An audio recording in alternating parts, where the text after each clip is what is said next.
Boa tarde a todos. Hoje é dia 26 de maio. Meu nome é Alessandra Becker e estou reunida com os pesquisadores Francisco Pires e Caio Prates para mais um podcast do Grupo de Conjuntura. Nesse episódio serão trazidas as novas conjecturas do grupo sobre a curva de contágio da Covid-19 no Brasil, bem como comparações sobre a evolução da pandemia entre as unidades da Federação e outros países. O material desenvolvido pelos pesquisadores para discussão estará disponível no link da descrição. Bom, eu vou começar fazendo alguns comentários sobre a evolução da Covid, os comentários curtos, depois passo para o Francisco.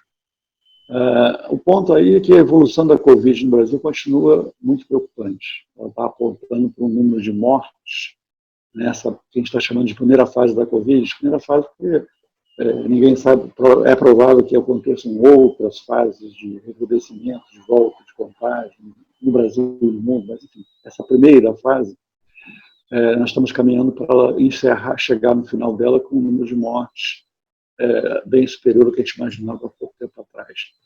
E isso, essa evolução desfavorável também está dando uma dimensão econômica preocupante, que é retardar a retomada de uma economia mais efetiva da atividade econômica, o que tem óbvias repercussões negativas do ponto de vista econômico e social.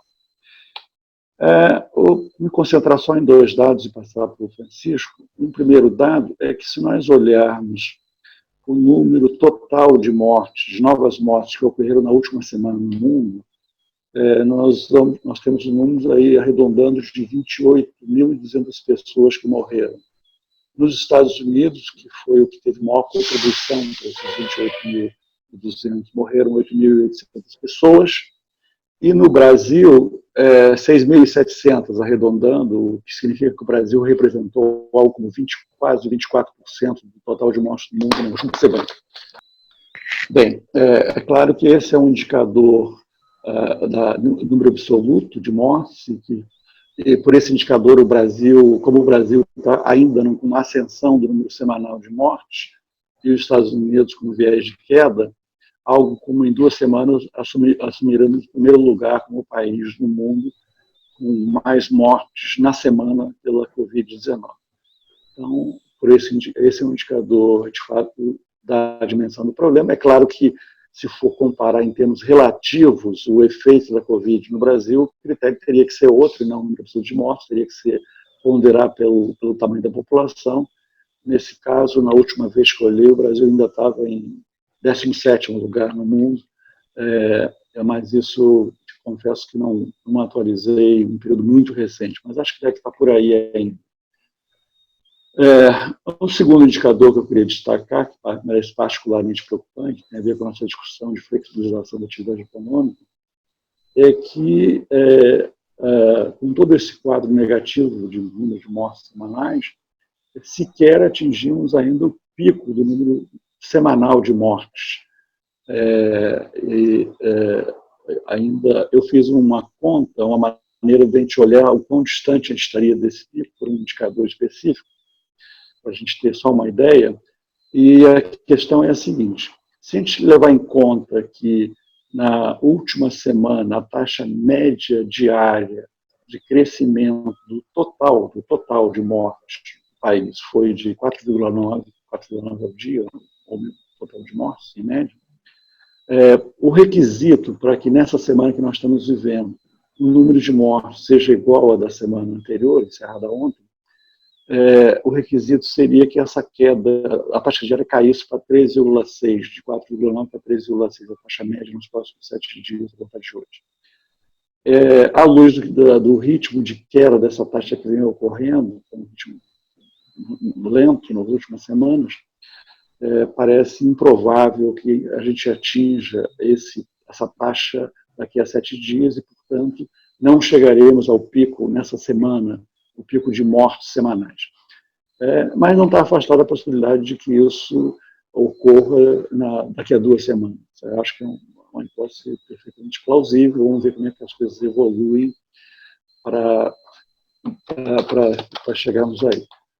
A questão, só para encerrar e passar para o Francisco, é que o fato de ainda estarmos nesse ponto da trajetória da epidemia, sequer atingido o pico do número diário de mortes, é um sinalizador muito preocupante, porque os países que estão tomando suas primeiras medidas de flexibilização, aliás, com muita cautela em todos eles, a flexibilização da atividade econômica, eles estão fazendo isso a partir de uma situação da epidemia, desculpe aqui a tosse, de uma evolução da epidemia, onde o pico já ficou para trás há muito tempo. Ou seja, estão flexibilizando numa situação onde o número diário de mortes está muito abaixo do pico atingido semanas antes. Nós nem chegamos a esse pico. Então, isso preocupa quando a gente pensa numa abertura mais firme da atividade econômica. É claro que aberturas pontuais já estão ocorrendo e vão continuar ocorrendo aqui e ali, na base um pouco da tentativa e erro, que acontece na medida que vai se flexibilizando a atividade econômica aqui e ali, ver como é que vai ter que ser acompanhado, como os estados estão acompanhando. O Rio Grande do Sul parece exemplar nesse sentido, de acompanhar com muito rigor, semanalmente, se as medidas de flexibilização estão promovendo alguma piora do número de casos ou não. E isso é um critério que vai, praticamente todo mundo que for abrir vai ter que estar adotando, monitorando em cima, porque não há nenhuma certeza que o contágio não volte com mais força nesse processo de abertura. Bom, então passaria para o Francisco. Bom, eu vou aqui fazer uma abordagem diferente, vou olhar por outro ângulo a questão. Eu tenho já feito uma comparação aqui de a utilização de dois conceitos que eu já abordei no podcast passado. É sobre a curva de evolução da epidemia. Um conceito que é bastante utilizado, que é o de achatamento da curva, diz respeito à velocidade com que a epidemia progride. Desde o início dessa epidemia, no debate sobre o que fazer, sempre se realçou bastante a necessidade de achatar a curva com o objetivo de não provocar o colapso no sistema de saúde. Há um outro conceito que eu acho relevante de ser usado, que é o conceito do alongamento da curva, porque você pode achatar a curva, quer dizer, reduzir o pico dela, ou a velocidade com que ela caminha até o pico, e reverter rápido, e fazer, digamos assim, a curva não ser tão longa. Ou você pode achatar, quer dizer, diminuir a velocidade, custar chegar ao pico, e prolongar muito esse processo. Por que é importante isso? Porque o achatamento da curva é importante do ponto de vista da saúde e do sistema de saúde. E o Brasil, esse é um ponto que eu queria entender aqui e mostrar, conseguido achatar a curva. O que isso significa? Significa que, como demora muito a subir o número de internações e de óbitos por 100 mil habitantes, você consegue evitar o colapso do sistema de saúde. Aqui no Brasil,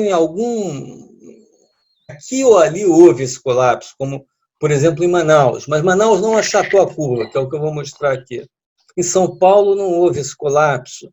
Então, enquanto você consegue prorrogar ou adiar a chegada a níveis críticos em termos de internações e mortes por 100 mil habitantes, quando você consegue fazer isso, você consegue, por exemplo, montando mais hospitais de campanha, comprando mais respiradores, você vai tendo tempo para se aparelhar. Ao mesmo tempo, você vai ganhando tempo também para esperar a chegada de novos medicamentos, os médicos vão aprendendo novos procedimentos, etc. Então, do ponto de vista de saúde, é importante. Isso o Brasil tem conseguido. Mas há um outro lado. Sim, eu vou já aproveitar e vou e vou aproveitar e dar já alguns dados para que isso que eu fique dizendo não fique só nas palavras, tá certo? Então, só para dar um dado que me parece pertinente, é o seguinte: nós, quando nós chegamos no quase 70 dias, 68 dias depois da primeira morte no Brasil, o número de óbitos por 100 mil habitantes aqui é 10,5. Na Alemanha, que é o caso mais bem sucedido na Europa, a essa mesma altura do campeonato, ou seja, quando haviam 68 dias após a primeira morte, o número de mortes por 100 mil habitantes era 9,5. 9,5 na Alemanha, 10,5 no Brasil. Nos Estados Unidos, quanto? 22,4. Se você for ver, por exemplo, nessa mesma altura, na Itália, na Espanha, você já tinha um número de óbitos por 100 mil habitantes acima de 50. Então, a gente caminhou devagar até aqui. Isso é o que chama de achatamento da curva. No entanto, nossa curva está longa, e acho que esse problema é longo em que sentido? Que a gente já andou quase 70 dias e a curva ainda está em ascensão. O que o Caio falou agora há pouco, né? Dizendo que quer dizer, em muitos países a curva já baixou bastante, o nível de novos mortos já está bem pequeno e essas economias já estão podendo reabrir. Aqui, não. Aqui ainda está crescendo. Aqui a gente ainda não está vislumbrando este momento da reversão da curva. Isso, aliás, uma coisa a comentar a esse respeito é que várias cidades já estão iniciando, várias cidades, municípios, estados estão iniciando aqui também um processo de reabertura parcial da economia, né? Várias decretaram nesse fim de semana o fim do lockdown, tinha um lockdown, várias decretaram em medidas de relaxamento, etc., porque à medida que o tempo estica muito, começa a haver uma pressão muito grande para ver esse relaxamento, né? E várias começaram a fazer isso. Mas só que estão fazendo isso sem ter atingido, em muitos casos, na verdade, eu diria quase que na maioria dos casos, condições para fazê-lo. Certamente não estão nas condições de países, com vários europeus que abriram agora, a China abriu, etc., quando o número de casos novos casos já era irrisório, o número de novas mortes muitas vezes já era zero, e aí você consegue controlar, evitar, pelo menos limitar, digamos assim, a chamada segunda onda. Se até que eles tenham.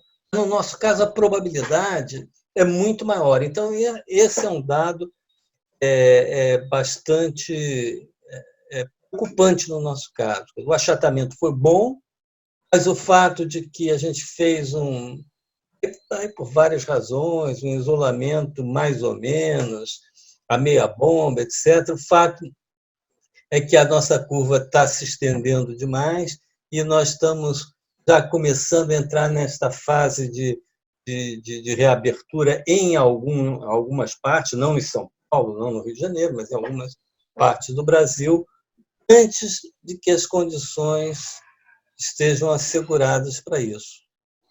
Então, acho que isso aí é um problema. A gente pode ter recidivas, novas ondas, etc. Isso é uma coisa que preocupa em relação à economia. Agora, a gente não sabe também, quer dizer, eu estou vendo em vários lugares, o Caio falou do Rio Grande do Sul, o Rio Grande do Sul está reabrindo, mas está reabrindo com inúmeros cuidados que a gente está vendo, e a gente não sabe como é que funciona a propagação dessa doença nesse ambiente em que todos esses cuidados estão sendo tomados, né? Máscara, isolamento, distanciamento nos locais de produção, no próprio comércio, etc. Então, mas é algo que a gente vai ver logo. Quer dizer, a questão toda, a gente vai aprender sobre isso, a questão toda é que se a gente tiver um retorno, depois de abrir, voltar, isso aí do ponto de vista da economia, acho que vai ser algo bastante complicado. Então, acho que hoje é isso aí, nós vamos continuar acompanhando isso, quer dizer, agora estamos fazendo sempre esse podcast paralelo sobre a questão da evolução da pandemia, discutindo isso separadamente da discussão dos temas mais propriamente econômicos que estão no nosso outro podcast da semana. Então, ficamos por aqui. Até a próxima semana. Um abraço a todos.